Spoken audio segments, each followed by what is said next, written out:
À la croisée de la finance et des ressources humaines, la fonction Comp & Ben représente un pilier de plus en plus important dans la stratégie d'entreprise. Lors de la matinale L'avenir de la fonction Comp & Ben, dédiée aux politiques de rémunération et avantages sociaux, le groupe IGS Formation Continue et son partenaire CSI Saint-Honoré ont invité des experts pour échanger autour des nouveaux enjeux de ce métier.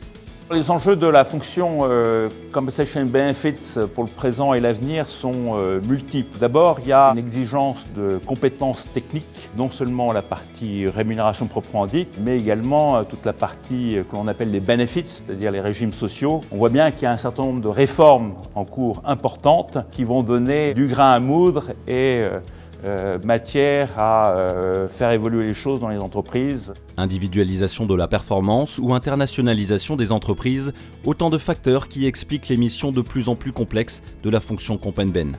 L'environnement de la fonction et des responsables rémunération est de plus en plus complexe, que ce soit au niveau réglementaire ou législatif, que ce soit au niveau de l'internationalisation des entreprises, mais je dirais comme un ensemble de métiers RH qui requièrent de la réactivité, de la flexibilité et de la rapidité d'exécution. Donc tout ça, effectivement, s'appuie sur un certain nombre de compétences et d'expertise technique. Et cette assise technique, elle est importante si on veut pouvoir exercer notre métier confortablement. La rémunération et les avantages sociaux font partie des éléments stratégiques pour les organisations de deux points de vue, à mon sens. D'un point de vue externe, puisque l'objectif d'une entreprise, c'est d'attirer les meilleurs talents. Et donc pour attirer les meilleurs talents, il faut être compétitif, mais également communiquer pour donner envie aux salariés, aux futurs collaborateurs de nous rejoindre. Et puis en interne, je pense que c'est un levier important pour soutenir des décisions stratégiques d'un groupe. La révolution digitale offre également de nouveaux défis. Exigence de technicité, maîtrise des outils et compétences clés. Un autre aspect, effectivement, c'est la digitalisation, c'est-à-dire le fait que maintenant on dispose d'outils logiciels, de SIRH, qui permettent de capter nombre de données, non seulement au plan local, mais à l'échelle internationale, et qui permettent d'ailleurs de renforcer l'efficacité de la fonction en donnant plus d'outils aux RH et aux managers pour bien réaliser leur fonction d'entreprise. Les compétences clés à développer sont tout d'abord une certaine assise technique, sur un certain nombre de sujets tels la mobilité internationale, tels les avantages sociaux, la rémunération, la gestion des plans de rémunération variables. Donc ces compétences de base et ces connaissances de base sont importantes, mais aussi leur mise en œuvre en entreprise.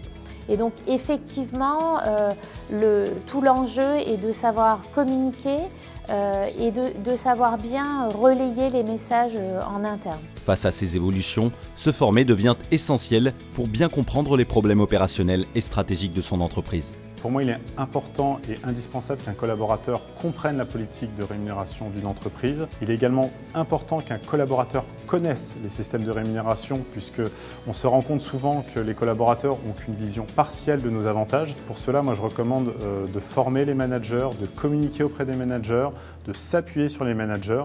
Là où le RH a une valeur ajoutée, là où le CNB a une valeur ajoutée, c'est de l'épauler dans la pédagogie, dans le challenge. Mais à mon sens, le manager doit être en certaine autonomie sur ces sujets et je pense que l'organisation y gagnera. L'objectif de la matinale ce matin, c'était tout d'abord de lancer notre partenariat CSI Saint-Honoré et IGS et puis de promouvoir le certificat Comp & Ben. Le certificat peut amener aux participants et aux stagiaires qui vont le suivre à la fois d'enrichir un certain nombre de connaissances techniques, donc d'avoir un bon ciment sur tout le niveau d'expertise ou de connaissance qui est à solliciter, mais aussi de les mettre en perspective avec le contexte précis des projets ou des missions qu'ils vont avoir à mettre en œuvre dans leur entreprise.